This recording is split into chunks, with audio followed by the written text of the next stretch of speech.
go Paul Skenes.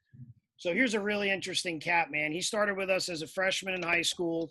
He'd already been a USA catcher. He's probably I don't mind saying this because I've seen the competition. This is probably the best receiver in the draft, like at a high school especially. Like I'm talking very special receiving the baseball. The hip tool was what people had the questions on, right? But he has worked unbelievably on that, and he is like he's 6'6" now. The last 3 years, like in his first year with us, he put on 57 pounds and grew 3 inches because he decided to put on weight. Last year he was 84 off the mound, decided he wanted to pitch. Now he's been up to 5 this year. He hasn't touched a 6 yet, but he's been up to 5, and he's 6'6", 225. And he also has a 4.7 GPA, like a 1500 SAT score. And it's this is just a special kid. Like this is a kid who could be president of the United States. It's a kid who could be a general manager. It's a kid who I think could catch in the big leagues and stick, even if he never hit a day in his life, because the receiving tool is so good, his intelligence level is so high, and his IQ for the game is so high. But on the mound, the upside is pretty dumb. Like he's making hard look like a joke. Like if you watch these videos, it's me when I was 18 years old. This kid stops like a beast. I mean, he's throwing, when I send you video of this kid throwing 93, 94, touching 5s, like it is just easy as hell. Yeah, no, it's good. I get it. I absolutely get it with this one. Now, I mean, he goes to the mound. What's been the heat on him? Well, that's kind of the thing. Like, there are people who have seen and heard that he was up to 5, right? And had the high school season gone longer, I believe he would have touched a bunch of 6s. And come draft time, like the last month, you know, when he's had a bunch of interest, but people didn't know whether he was a catcher, or a pitcher. Yeah. The catch tool is ridiculous, dude. I'm talking ridiculous. Yeah. And the bat has a shot to play, right? But the pitching, the upside is really freaking ridiculous. And like last year, he just didn't really pitch that much, and he wasn't throwing that hard. But he made a decision. He wanted to work on it. And now he's, 1 to 3 regularly. But by the end of the season, I fully believe he's 2 to 5 regularly. It's a pretty special talent. As far as like signability, like that's the tough part. He's got he's going to Air Force, right? And committed there. He's got a lot of family in the military, and had a really good relationship with CJ Gilman. Like 4 guys that were heading off to Air Force. And he's just that type of kid. Like his mentality is very like military. Like he would be a very good general. You know what I mean? Yeah.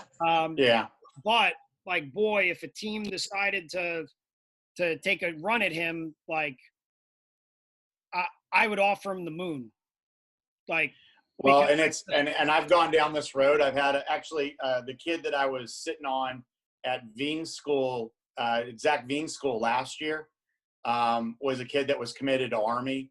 And I've had to go through it as a father through the recruiting process with a military academy now. And it's in a draft room. As soon as you hear Uncle Sam, it creates a lot of just like, okay, go become a United States senator, or become a president or vice president of a company. Yeah.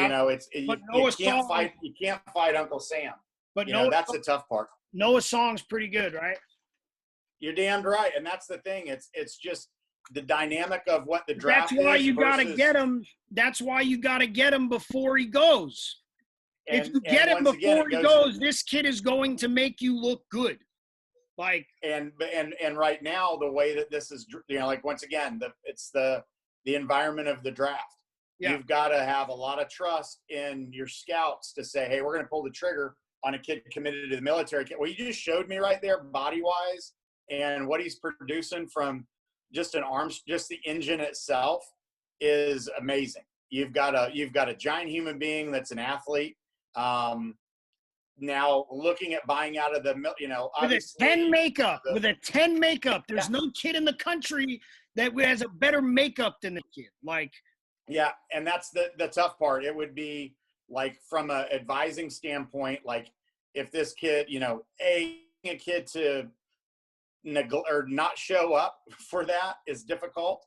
Like go to a JC for a year. Like that's kind of where this falls into. The idea of buying a kid out, a club has to have a strong relationship and a strong belief to be able to sign this kid away.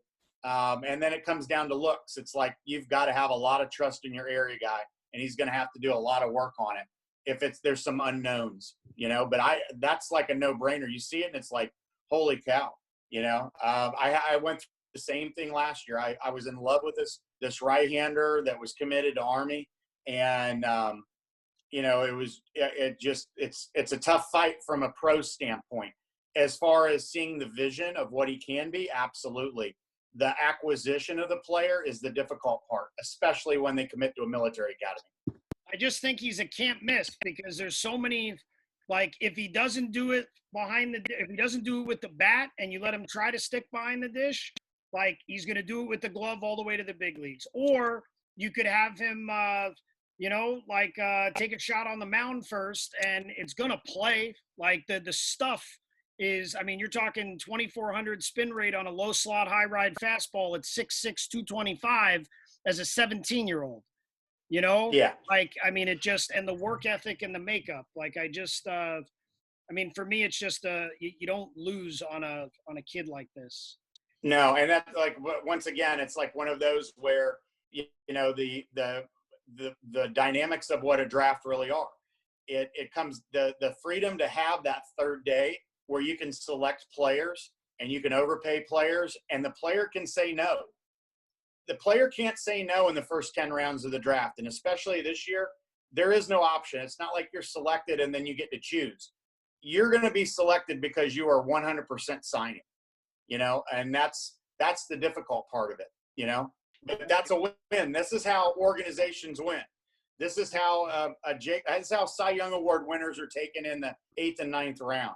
This is how big league starters are taken in the 16th or the 24th round.